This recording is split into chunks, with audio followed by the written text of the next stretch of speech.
What's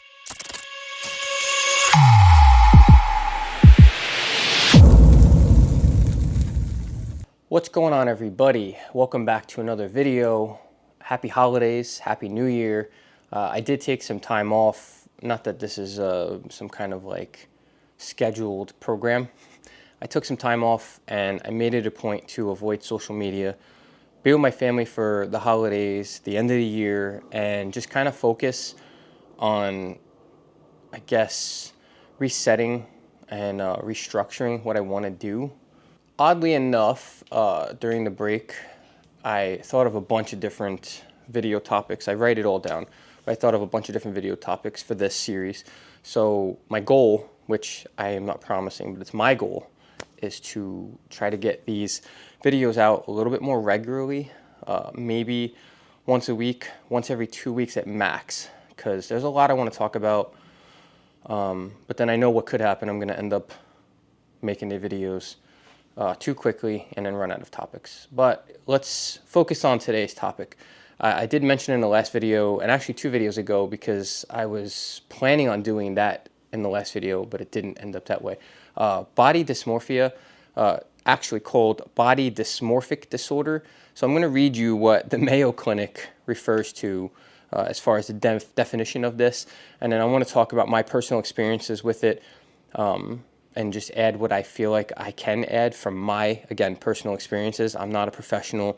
There's probably people out there with way more serious, I guarantee way more serious symptoms and more suffering from this than me.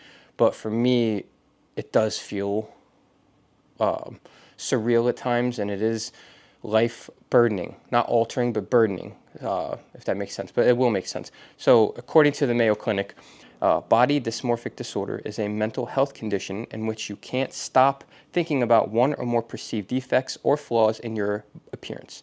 A flaw that appears minor or can't be seen by others, but you may feel so embarrassed, ashamed, or anxious that you may avoid many social situations.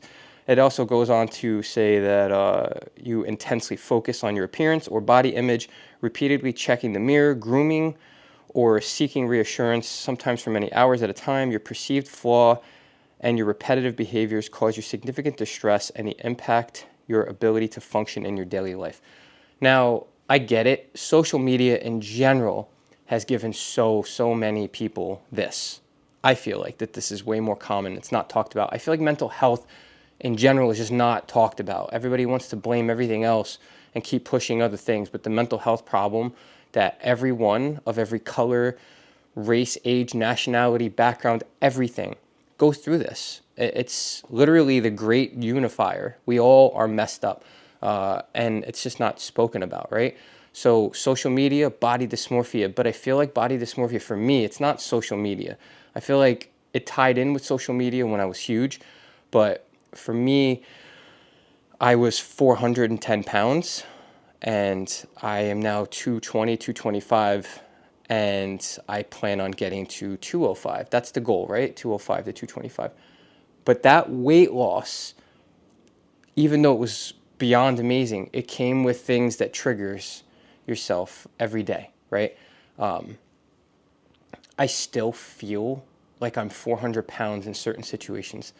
There's times where even though I could walk around and have the most confidence ever, I still sometimes feel like I'm that same person, even though I don't look that way. And I don't necessarily physically feel that way. I know I'm not carrying the weight. I don't have the chest pains. I don't have the anxiety that I had when I was getting dressed.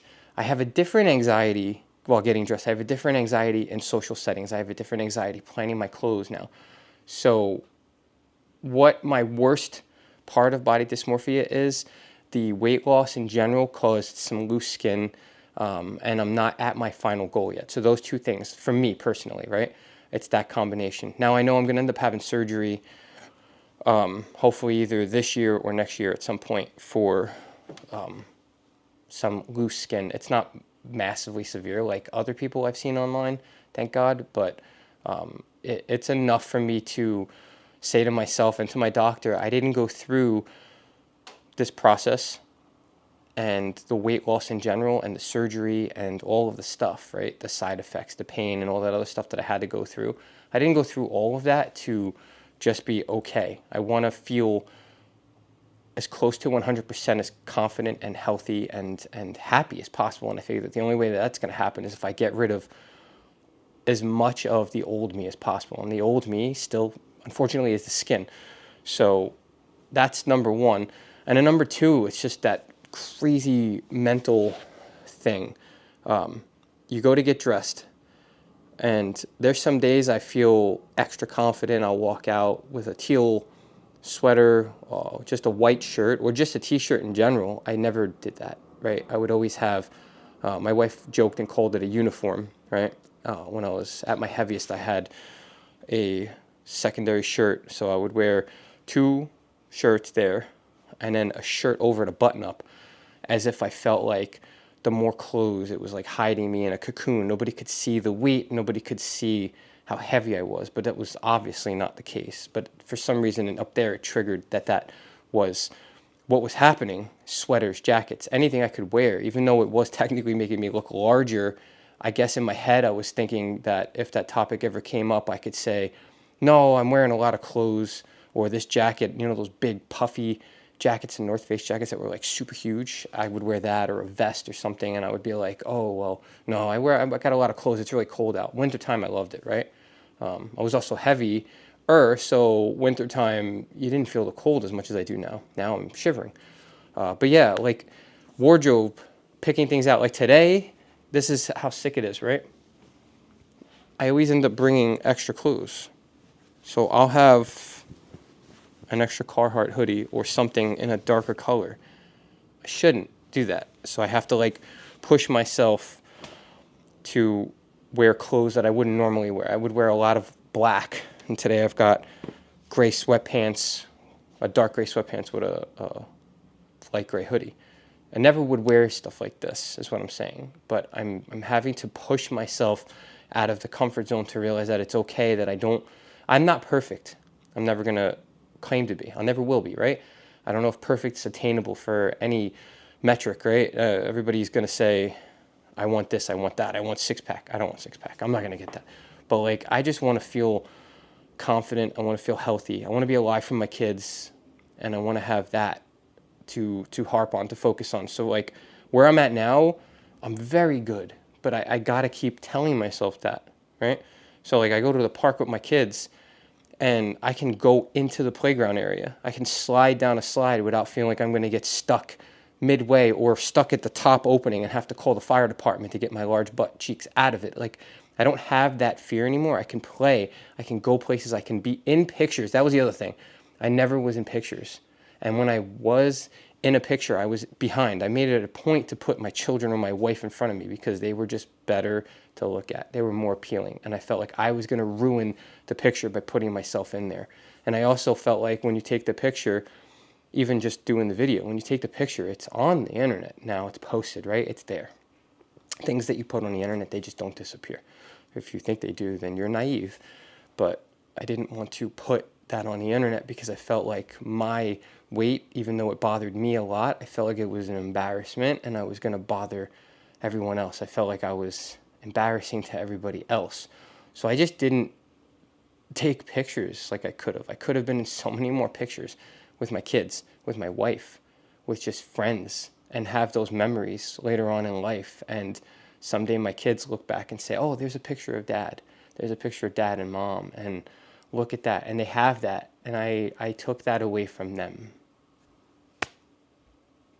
I took a lot of years of pictures away from them. And I'll never get that back because I was heavy and I allowed myself to get sucked into the negativity, if that makes any sense. If it doesn't, I'm happy for you that you're not feeling that way. But if it does, you are so far from alone. It's unbelievable how far from alone you are with regards to this. It is everyone. So what do I have going on? I feel like I don't look like the person in my picture still to this day, even though I have to overanalyze it and look and realize, oh, I don't look that bad. You know what I mean? I'm not perfect. I don't want to be perfect. I just need to be better. every day, if I'm better than what I was, that's a goal, that's an accomplishment, that's amazing, right? My kids are seeing the progress. So my kids are seeing me go from the bad point of my life to the better point. And the lesson that that's bringing to them, the changing in the eating habits and just being more confident, I'm giving my kids lessons in life. And I'm also making more memories with them. I'm participating more. I'm in more pictures. I have to focus on all that good, right? And then I think, wow, like I'm setting the bar now for my kids to feel confident, to be happy, to smile. Crazy, amazing. I do have a lot of anxiety because of the skin. And, you know, some days I wake up and I'm like, oh, it's a great day. I'm super confident. I don't feel bloated. Some days you do feel bloated. I think that's just everybody, especially women. I feel bad for you if you're on that time of the month. I know the bloating thing. I don't know personally, you know, but my wife tells me all about it. So I know the cramping and the bloating you could feel. I know when I feel bloated as a man, and I can't compare to you, I'm not trying to, but I know when I feel that, it's terrible. You know, even though I don't feel like I look bad at all, it makes you feel like you're twice the size, and it makes you feel uncomfortable, and you're like second guessing every goddamn thing you're about to wear. Terrible like thing to have to go through. But yeah, that's what I wanted to talk about. How I'm going through that. I'm still going through that. Even almost 200 pounds down from where I was, I'm going through that. My wife lost over 100 pounds, and she's going through that. And it's so funny when we're picking out outfits, and she's like, do you think this looks good or that looks good? And my answer is, you look beautiful in everything, right? But to her, she wants me to dig deeper. I have to convince her that she looks beautiful and give reasons. I can't just blow her off, right? I got to say, no, those pants, they look really good because it outlines the bunda, right? I got to give her a reason, and I got to let her know that I'm paying attention because I know how much it matters to me, right? It's one of those things where it's like I have to reassure her, you look great. That is a good choice. And then I need that too. You know what I mean? Like I don't ask her, but I think she understands where I'm at because she's going through it. So we kind of both make sure we reassure each other. That's where it goes back to having that core, the support system, and having good people in your life. And me and my wife, she did her surgery a month before mine. Then I went, which was crazy. At the end of 2020 that we both did this. But that was why 2020 was good for us, I guess. Not good for anybody else, but good for us in that regards.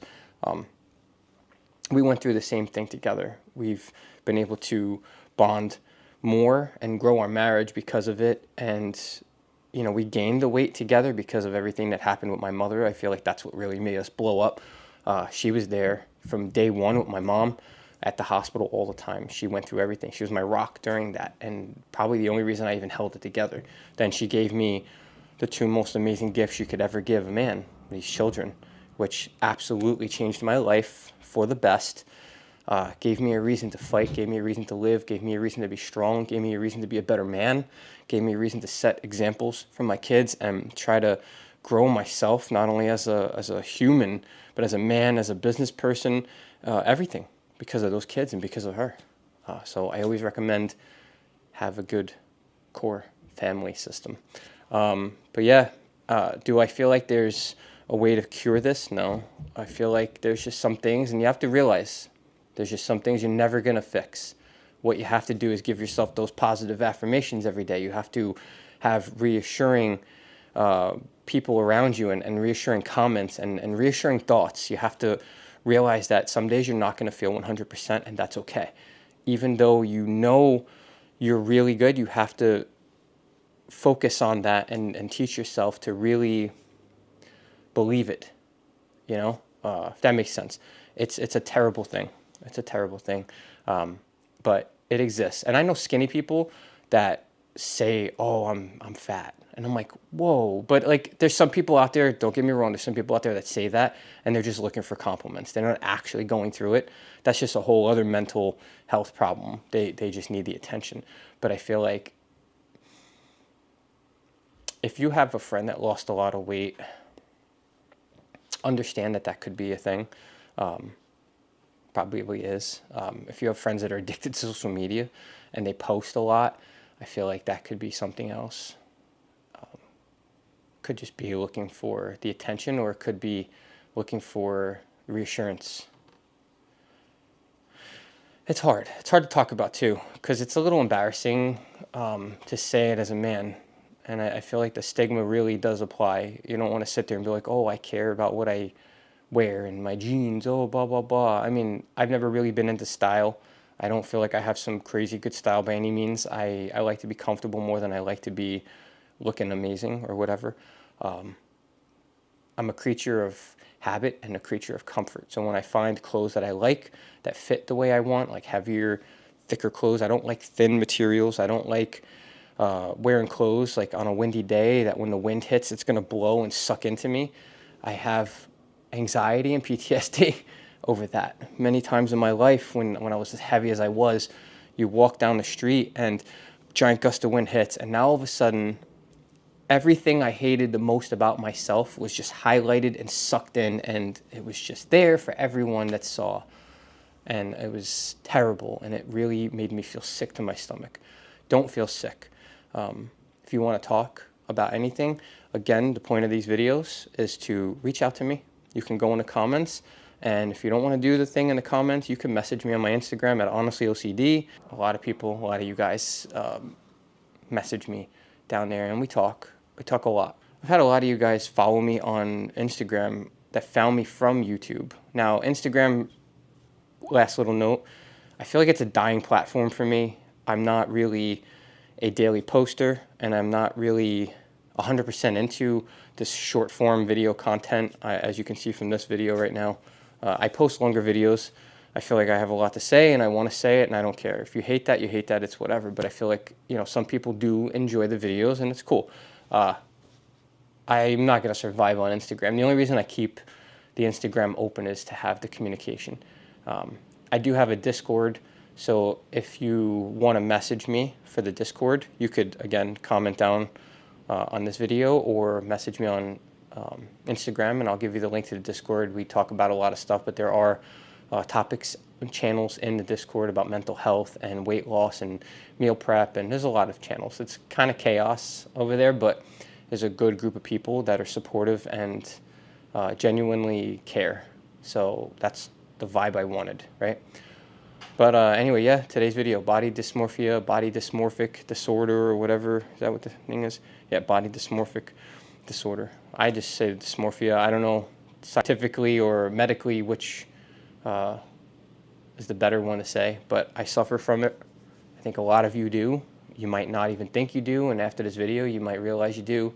I don't feel like there's any other way around it other than realizing you have this problem and that you have to just work on convincing yourself that it's okay, because life is so goddamn short. We're here for such a short time. We're going to miss out on so much stuff if we sit there and we harp on the bad stuff. Focus on the good stuff. Make yourself better health-wise, and smile even if you don't feel like smiling. And if you're feeling really, really down, talk to somebody. I swear to God, just reach out to somebody. Reach out to me. I don't care if you're a stranger. Talk to me. I'm here for you, okay? That's what these videos are for. That's what I hope to mold this channel as a major player content-wise in here. Detailing my heart. That's my heart. Look. It's my heart. Detailing. I got to fold about 400 towels right now. Microfiber towels that I was washing. But detailing is definitely my heart. But this mental health problem and what I've been going through and still go through and will always go through, that's number one right there next to it, you know. But anyway, thank you so much for stopping by. If you're new to the channel, please consider subscribing. If you're an OCD OG, I love you. I appreciate you. Thank you. And another word of the wise, don't eat a cough drop with menthol before you're about to pop an energy drink. The taste, especially when it's cold out, my mouth's on fire from the menthol, and it's like my nostrils are popped up, but what a day to get a cough, right? I'm sitting here and I'm like coughing, hacking up a lung, and I'm like, oh, I wanted to make this video. Whatever, I'm rambling. I love you guys. I hope everybody's staying happy, healthy, and humble, and I'll see you guys in the next one. Be safe.